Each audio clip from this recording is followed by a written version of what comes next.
నమస్కారం, రుద్ర న్యూస్ కు స్వాగతం. బీఆర్ఎస్వి గురుకుల బాటలో భాగంగా సిద్దిపేట జిల్లా ఉస్నాబాద్లోని తెలంగాణ సోషల్ వెల్ఫేర్ బాయ్స్ పాఠశాల సందర్శనకు గురువారం రోజున బీఆర్ఎస్వి రాష్ట్ర ప్రధాన కార్యదర్శి, సిద్దిపేట జిల్లా గురుకుల బాట ఇన్ఛార్జ్ సూరంపల్లి పరశురాం బీఆర్ఎస్వి బృందంతో కలిసి వెళ్తే తెలంగాణ సోషల్ వెల్ఫేర్ బాయ్స్ పాఠశాల మరియు కళాశాల ప్రిన్సిపల్ బీఆర్ఎస్వి నాయకులు వస్తున్నారని తెలుసుకొని గేటుకు తాళం వేసి లోపలికి అనుమతించలేదని, ఇది ఏం పద్ధతి అని ధ్వజమెత్తారు. ఈ సందర్భంగా సూరంపల్లి పరశురాములు మాట్లాడుతూ, ఒక విద్యార్థికి 15 రోజుల నుంచి ఎలర్జీ సోకి 10,000 రూపాయల వరకు ఖర్చు చేశారని, ఇదెక్కడి విధానమని మండిపడ్డారు. పాఠశాలలో నీళ్లు సరిగ్గా లేక, బాత్రూమ్ క్లీన్గా ఉంచక పిల్లలు అనారోగ్యానికి గురవుతున్నారని ఆవేదన వ్యక్తం చేశారు. విద్యార్థి తండ్రి మాట్లాడుతూ, నేను నా కొడుకును బయట స్కూల్లో వేసుకున్నా మా కొడుకు బాగుండేవాడని, ఈ గురుకుల పాఠశాలలో వేస్తే నేడు నాకు 10,000 రూపాయల ఖర్చు హాస్పిటల్కు కట్టాల్సి వచ్చిందని అన్నారు. ఇప్పటికీ పూర్తిగా బాగా కాలేదని తెలిపారు. పాఠశాలలో జరుగుతున్న సంఘటనను వీళ్ళు బహిర్గతం చేస్తారనే ఉద్దేశంతో ఇలా గేటుకు తాళం వేసి లోపలికి అనుమతిస్తలేరని అన్నారు. సంఘటనలు జరుగుతున్నా కూడా కాంగ్రెస్ ప్రభుత్వం నిమ్మకు నీరెత్తినట్లు ఉండి మరి గురుకులాలను నిర్వీర్యం చేస్తూ విద్యార్థుల భవిష్యత్తుతో ఆటలాడుకుంటుందని ధ్వజమెత్తారు.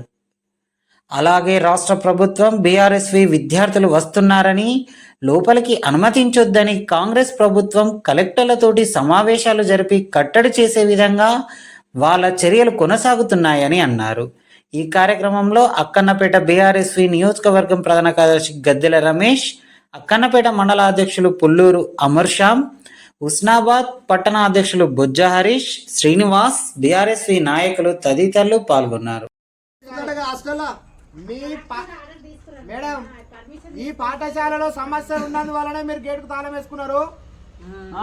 ఇవన్నీ తెలిస్తే బయట విషయాలు తెలుస్తాయని ఉద్దేశంతో తాళం వేసుకొని పోతున్నారు. మీకు ఆర్డర్స్ ఎవరు ఇచ్చారంటే ఏం చేస్తున్నావు మేడం?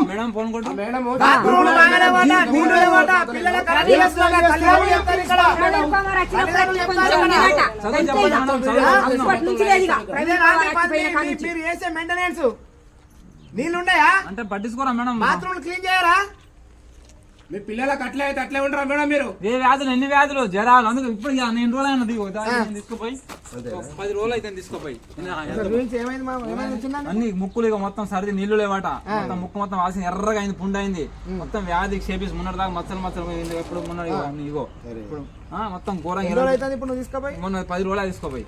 ఎంత ఖర్చు అయింది? ఎంత ఖర్చు? 5,000 ఖర్చు. 5,000 ఫీజు కట్టుకుంటే అయిపోతుంది కదా. నేను కాకుండా తీసుకోపోతే దానికి మందులు, దానికి గ్యాస్ బాత్రూమ్. ఈ రకంగా పిల్లలు ఇబ్బంది పడుతున్నా ప్రిన్సిపాల్ గారు పట్టించుకోక ఈ సమస్యలన్నీ బయట వస్తాయనే ఉద్దేశంతో ఇలా విద్యార్థి నాయకులు వస్తే గేటుకు తాళం పెట్టుకొని లోపలికి అనుమతించట్లేరు. ఏమనంటే పర్మిషన్ ఉందా మీకు? పర్మిషన్ తీసుకొని రండి అని చెప్తున్నారు. విద్యార్థి నాయకులకు ఎక్కడైనా పర్మిషన్ ఉంటుందా విద్యాలయాలు సందర్శించడానికి? విద్యార్థుల భవిష్యత్తు కోసం మేము వారి సమస్యల మీద పోరాటం చేస్తాం, కానీ ఎవరిని డిస్టర్బ్ చేయడం కాదు. ఈ బాబుని తీసుకపోయి ఇప్పటికి 10 రోజులు అవుతుంది కదా, అలర్జీ వేసి ముక్కుల మొత్తం దుర్గలేసి ఆ వాటర్కు ఆ బాత్రూమ్ క్లీనింగ్ ఉండకపోవడం వల్ల అనారోగ్యానికి గురైన ఇటువంటి పిల్లలు ఈ గురుకుల పాఠశాలలో చాలా మంది ఉన్నారు. ఎక్కడ బయట పడతారో ఇవన్నీ విషయాలను ఎక్కడ బయట పోతాయో అనే ఉద్దేశంతో ఇలా వాళ్ళు గేటుకు తాళం వేసుకొని మాకు పర్మిషన్ ఉంటేనే అనుమతిస్తామని ప్రిన్సిపాల్ గారు ఇక్కడికి వచ్చి చెప్పిపోతున్నారు. అంటే ఈ గురుకులాల వ్యవస్థ నిర్వీర్యం చేయడానికి ఈ కాంగ్రెస్ ప్రభుత్వం చేస్తున్న కుట్ర ఇది. కనీసం గురుకులాలను మంచిగా మెయింటైన్ చేయలేక, నీళ్లు లేక, బాత్రూమ్లు క్లీన్ చేయక ఇలా పిల్లలు అనారోగ్య బారిన పడుతున్నారు. ఇది తల్లిదండ్రుల ఆవేదన.